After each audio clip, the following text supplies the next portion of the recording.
going over to the Super Bowl experience has just opened my eyes up even more. I did not realize how big flag really was. If you go to countries like Mexico, the USA, it has been around for so long.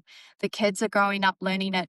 It's like second nature for them. And here in Australia, it's not so much. It's probably about 3 years of people really focusing on the game. So it's such a big, huge opportunity to go global, to go and play internationally. You're listening to Becoming Match Fit, the podcast helping athletes and high performers build confidence, clarity, and opportunity on and off the field. I'm your host, Nick Greentree. Today's guest has competed at an elite level in rugby league, stepped into the fast-growing world of NFL flag, worked across media platforms like Fox League, NRL.com, and the Fanatics ecosystem, and even enjoyed the Super Bowl experience firsthand. But what makes Shontelle Stowers powerful isn't just where she's been, it is how she's using those rooms to elevate women's sport. Shonny, welcome. I'm so excited to have you here today. Thank you. I'm very excited to be here. You have exceptional experience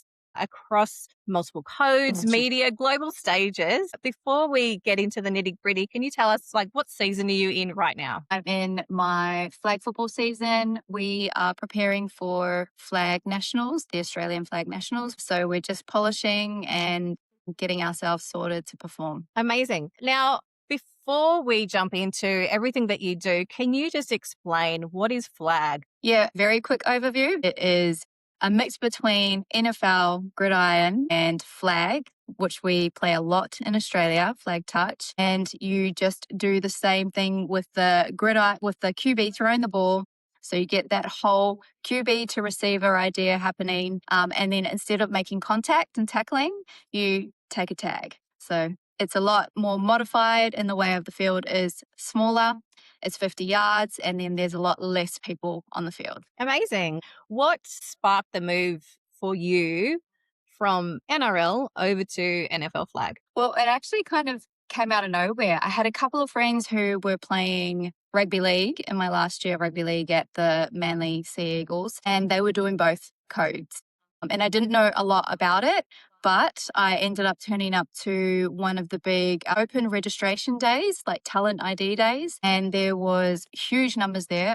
I just thought, let's show up, have a look at a new sport, see where it takes me, and then found myself moving through the pathways, and I really enjoyed the sport, learning it. It still required a lot of elite athleticism, which I didn't really want to just stop playing sport altogether. So yeah, I found myself in flag. Fantastic. And can we just take a little backtrack as to what did your NRL career look like as well as an elite athlete? I played Rugby Union prior to that for 15 years, 15s and 7s for Australia. And then I thought I might retire from sport. But before I retire, I want to at least know that I've given rugby league a try. So I transitioned over to rugby league, and I was a part of the very first exhibition match that Cronulla Sharks had put together, a 4-game competition to kind of bring to the table the reality that NRLW could be happening. And then the year after that was the inaugural NRLW competition launching. And that year I played for the Roosters. I was there for a couple of years. And then I had the privilege of playing for the Warriors, which is something that I will forever be grateful for because that's where I'm from. Being able to rep New Zealand in some kind of way, and the Warriors, a team that I grew up hearing about every single weekend, was pretty incredible. And then I went to the Dragons for a couple of years, and then Parramatta Eels, and then transitioned over to flag. So I didn't quite retire at that point. It really just kicked off, and NRLW was an incredible space. It grew so fast. And then now I'm in the space of flag, which is also in that adolescence period where everything is just starting, but it's going to grow so fast. Amazing. And congratulations on such an incredible career thus far, but it sounds like you've still got lots to come. Speaking of the opportunity and growth for flag, how different do you see that infrastructure, and what is the opportunity for Australia especially to jump on board with that? There's huge opportunity. Australia has funding because it is seen as a pathway to an Olympic sport. So I think if we get the right people in the right positions who have grown a game before a game like Sevens or a game like Rugby League, then there is great potential for it to go very, very well. At the moment, it's flourishing. Numbers are high. People are very interested. We've had a few cross-code athletes come over and they're doing really well. Rugby League players do really well. AFL players do really well. Netball players do really well. So those transitional skill sets are an advantage for you. It's just a matter of learning the game, which learning in itself is so much fun. Amazing. And I understand that you recently had an incredible Super Bowl experience. What did that open your eyes to? Being a part of Flag, it's just around a year ago where I had my first taste of the sport. And then we went into nationals where I played and captained New South Wales, which was a huge privilege. And then I was lucky enough to go to LA and play for Australia. I made my way through that pathway, and I was able to experience it in every aspect, which is incredible. But what I feel like going over to the Super Bowl experience has done is just open my eyes up even more. I did not realize how big flag really was. If you go to countries like Mexico, the USA, they are the top countries in flag, and it has been around for so long. The kids are growing up learning it just as we do with rugby league or rugby union. It's like second nature for them. And here in Australia, it's not so much. It's probably about 3 years of people really focusing on the game. So it's such a big, huge opportunity to go global, to go and play internationally, to make connections and maybe get scholarships. So seeing it displayed alongside the Super Bowl experience, flag being put up there with it was incredible. The Super Bowl itself, no one does it like they do. I mean, I've been to NRL grand finals and it's about 20 times the hype, 20 times the experience. It's just unreal. It blew my mind. Amazing. I do suggest people check out your socials because definitely sharing some incredible moments, which was so lovely to see. So, how visible were females on that stage for flag? Yeah, they were front and center. It's not a movement anymore. The movement has happened and now they've arrived. There are players like Diana Flores, who is an incredible player, a quarterback for Mexico.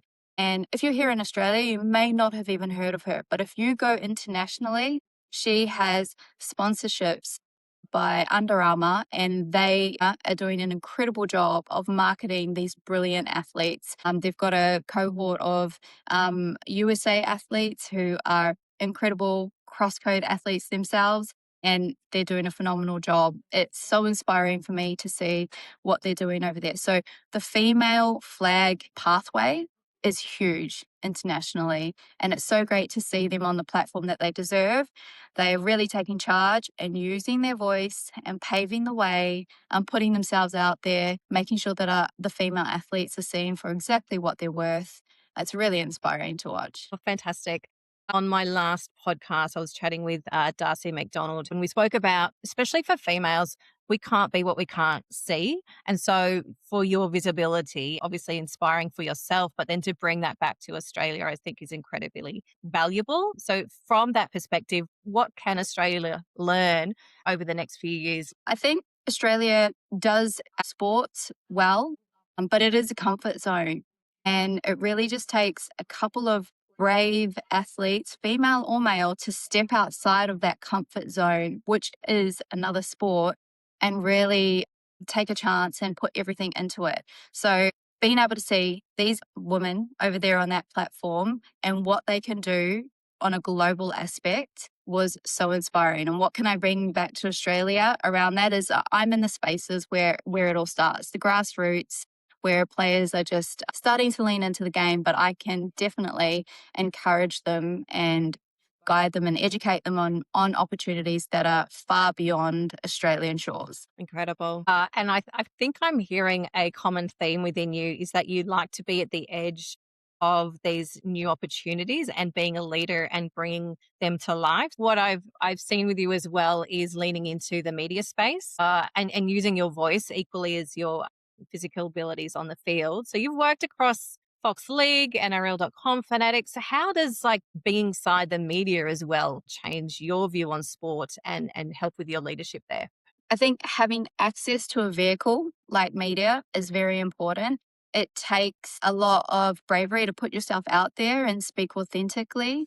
And I think one of the most important things is to be grounded in your purpose, have really good values, do the work. And then when you find yourself in spaces where you have opportunity to speak about it, definitely speak about it. Take your moment, because what you're doing is driving the sport forward. You're letting people see what is possible, and you're also being like a normal human, bringing humanness to it in the way that you're sharing. Definitely couldn't agree more. And how important do you think that narrative is in growing the women's game, no matter the sport, getting females to tell their stories? It's so important. You don't know what background or what history anyone has come from. So the more stories that we can hear means the more people that you can resonate with. So if you've got a little girl out there, whatever her experience is, if she sees that one person and she resonates with that story, then she's inspired. Are there any particular stories that you think aren't being told at the moment? Particularly if we look at flag, because it's not well known,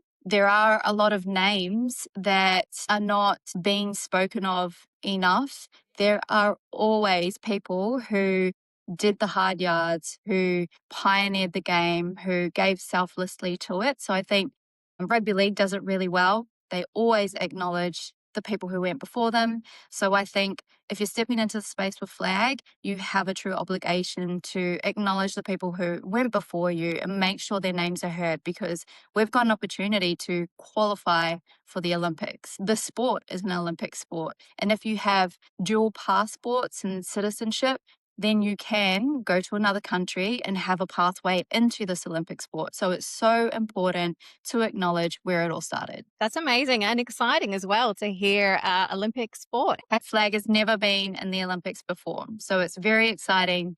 LA 28, only a small number of teams are able to make their way there. Australia has an opportunity to be there. And this year is a huge year because they'll be going through qualification tournaments. Fantastic. So clearly, you're not just participating in sports, you're actually influencing it. What does leadership look like for you? Leadership really is a huge responsibility. You need to know what your purpose is, what your values are, and the message that you want to be sharing with others. So for me as a coach, I'm coaching young females who are only just entering the sport. And I think it's very, very important, if you are going to step into the space of coaching, that you understand the responsibility, because those are the most important years, between 12 and 16. So make sure that you are well equipped, you're upskilling, you are educating yourself, and that you understand how impactful your time with those young children are. If we're talking about media, making sure that the names of the people who went before you and who did the hard work are heard, and also inspiring and empowering younger girls out there who are just like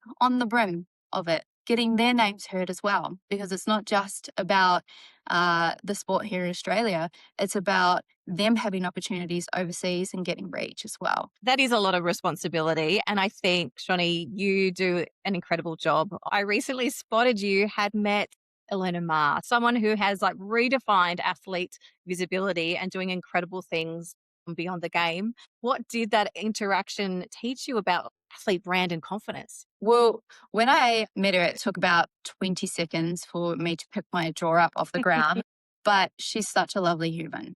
And her presence is phenomenal. She is very grounded in herself and a confident, beautiful human. And I was starstruck by that. She's authentic, she's genuine, she doesn't try to speak for anyone else. She just speaks truthfully through her experience, and that resonates with her audience. But redefining the game, she's really like being brave. You put yourself out there, you open yourself up to judgment, and she gets that constant judgment and that heaviness pointed at her as well. So she's a phenomenal human. Definitely. I think she's an inspiration to us all, and you don't have to be an athlete to really take some value from her messaging. That's what Yeah. I personally love about her. And I'm always not only loving her content, but I share that with my daughter as well, from her body positivity to everything that she brings. So from your perspective, how do you see female athlete visibility and using social media? Because that's what Elena does so well. I see Ilona as a person who is breaking barriers by being her real authentic self and speaking into all of the barriers that she's come up against herself. Just shows everybody out there that it's not an easy, smooth run. She not only is a phenomenal athlete and works hard and trains hard and then performs well, she'll speak on the things like she doesn't feel like training. Today, she didn't feel good stepping into that training. However, she did it. And she's showing you exactly how, if you keep showing up, you can reap the rewards and get to where she's gotten to. So we need to see that. Everyone, like you said before, you can't be what you can't see. And she lets you in behind the scenes where you can really see down to the micro details. Bells and I talk to a lot of athletes, male and female, around how do they raise their brand visibility and how can they attract sponsors. And one thing that we often say is being your authentic self and showing those different elements. What I love about Alona is she's being her. We're not suggesting that other athletes be like her. The lesson is to be yourself and to bring your values and let all of that shine. Yeah, I definitely agree. You do have the right to stand behind your beliefs and your voice. Easier said than done, though. I totally can And that's say it. that.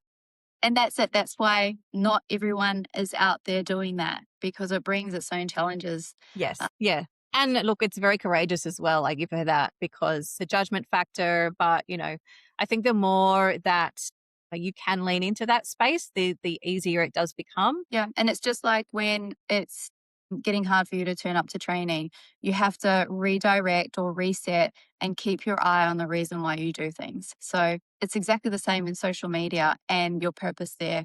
You have to do the work, show up, reset, and make sure that you are staying in alignment with your purpose of beginning.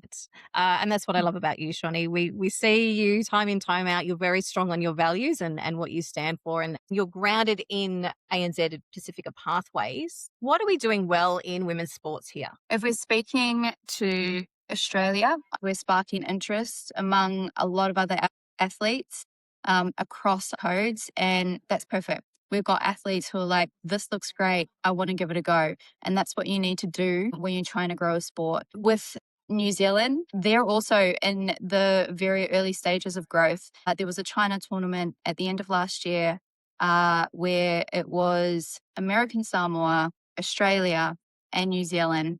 There was a very clear difference between that pool than the other pools of countries who are a lot more further along in their journey in the sport. So I think we have a lot of curiosity that we need to bring in great quality coaches who know exactly what they're doing and invest in the right pathways. Representation matters, especially with the Pacifica communities. Can you speak to that a little more, knowing, your heritage and your experience as well? Yeah, representation is always something that's front of mind. For me, having gone through pathways here in Australia, I was at times one of the only Pacifica players in teams, and it would have been great if I could have the influence of my culture involved in my journey. At that time, it wasn't really something that could be done. There just wasn't the education or knowledge or resources around it. But now you can see it threaded through so much of rugby league. I would love for it to be threaded through so much of flag. And that's something that I can help and bring to the table. I think you want to see the diversity. You also want to see the quality of athlete and ability that Pacifica players, New Zealand players have, because phenomenal athletes. And if you get them on that platform, well equipped, thriving, to see that out there is always amazing for me. For sure. And like you say, we've seen the NRLW game grow so beautifully, and the strength that's coming out of there now is amazing. So I'm sure it's only a matter of time that translates across to sports like flag as well. And it doesn't take long. I mean, Whetu Samoa in year one of their campaign, it was grassroots. By year three, qualified for a World Cup. And players who are the top players in the NRLW who could go to Australia or could go to New Zealand have chosen Samoa, and they have brought phenomenal quality to the game. And it's 3 years to turn it all around. It's great. Fantastic. So keeping girls involved or engaged in sports, we know can be a challenge. What do you think could be a solution to building trust so that females do stay in sport longer term so we can build, those pathways and grow the game as well? Yeah, I think the importance starts with coaches and administration being trusted advisors and keeping a safe space. You see, young girls now, they have so much opportunity. They can pretty much pick any code and go for it.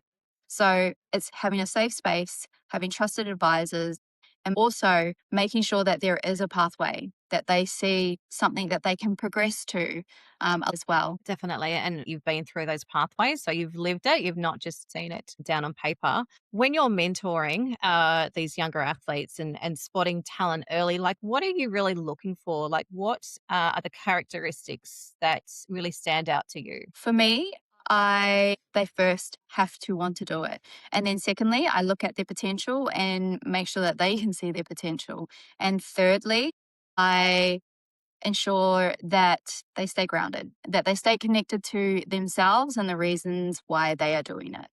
Those things are really important to just strike a balance and make sure that your journey through the process is as enjoyable as possible. You're going to come up against those hard times and turbulent times. But if you have a good sense of self, you know exactly why you're doing it, you know what your superpowers and your magic is, and you know that you have the right support around you, that certainly makes the journey a lot more enjoyable. Definitely, definitely. And so, how do we prepare athletes for the visibility and the pressure that they might experience being an elite athlete that's not just performance based? Well, that self confidence, that inner self work is incredibly important because you can kind of get to a certain level of something by just working hard. But then when you reach that level, the other pressures start to fall onto you, like you said. And if you haven't built up the inside of yourself, your behaviors to support how you're feeling, to support how you can show up, then you could start to crumble. And I think that's true too for, outside of sports. We always have to think about what is it that's fueling me and keeping me going towards my goal, whether it's sport, whether it's work life, family perhaps. Can you tell us a little bit about what is it that you do in your practice to keep you healthy, grounded, in a good mental space? I would have a whole lot of competing priorities when I was more elite. But now it's very simple. It's just checking in with myself, making sure I know what my values are, I know what my purpose is. And then around that, I build everything. And if it's kind of taking me towards an area or a direction where it's outside of that scope for me, it's pretty much a no. So, yeah, it's a little bit of self preservation in a way, I guess you could say. But I think I've tested and trialed all these distractions on the outside, and I'm pretty sure I know what I like by now. So yeah, I'm very happy to stay on my own personal path. And also the things like your daily practices. Some people have a whole list of them, and some people just have a couple of things. And if they've ticked those couple of things off, they feel good. And there is no right or wrong, but mine's definitely the ocean, the sun, and time on my own. I need to hear my own voice at a point in time just to check in and make sure that I'm feeling good and I'm still enjoying what I'm doing. Fantastic. I love that so much. Do you have a routine pre-game? Yeah, I think it's automatic now, just hydration, nutrition, sleep. That's not only game preparation, though, that's life preparation. I used to be so superstitious. Everything had to be like down to the T. Now I'm a lot more casual. My outlook on things is very different because I have experienced all of the things in the past. So I don't stress about them anymore. I've built a certain amount of trust with myself that it's all good. I've been there before. So now it's just more looking at how do I want to enjoy the game? How do I want to enjoy the people around me? How do I want to enjoy the environment? Beautiful. I love that so much. Is there a leader who inspires you, someone that you do look up to? So, yes, some of the Australian based athletes and flag that have really had an impact for me, there's Casey Cubis, a phenomenal quarterback who previously played tackle. There's Stacey Spears, who is someone who's helping me and mentoring me in the coaching space right now. I'm learning so much from her. There's Tamika Sutton. She's a genius. I think every single person in the flag community will go to her at some point. She's also been a representative of Australia, and now she's pouring so much into the game. We've got Olivia Manfrey as well. She is a young athlete who is a cross-coder, was playing AFL at a really high level, and also is playing for Australia. She was at the China qualifying competition, and she actually got the winning touchdown to get Australia into a final, which would allow them to qualify. She's an absolute hero for Australia. And then we've got our global ambassador for Australia, Cody Fuller. She just works endlessly. She's in clinics with kids. She's in the media and she's still playing. So we've got phenomenal athletes over here, really putting in the hard yards, not just in the game and playing, but outside of it. But there's Deanna Flores, there's Mona Stevens, Gabby Van Cart. They're a group of ambassadors that I had the privilege of watching move through this NFL experience, and they worked so hard. Fantastic. I encourage everybody to get to know them, follow them on socials so we can become part of their world and grow the game with you. Can you tell me what's one myth that you'd love to break about women's sport? It's not really a myth. I think it's maybe even calling it women's sport. It's maybe just looking at athletes, not male or female athletes. We're not always treated equally or get the same opportunities. But in the flag space and on the international global stage, they're equal. There was a celebrity match happening at the Super Bowl experience, and there were NFL players playing with the leading female flag players and also celebrities. Like everyone was on an equal stage there, which was phenomenal for me to see. And then you can see the humanness about it. Everyone is literally enjoying themselves through a sport. Like that's Yeah. why we all do it, right? Yeah. So that was phenomenal.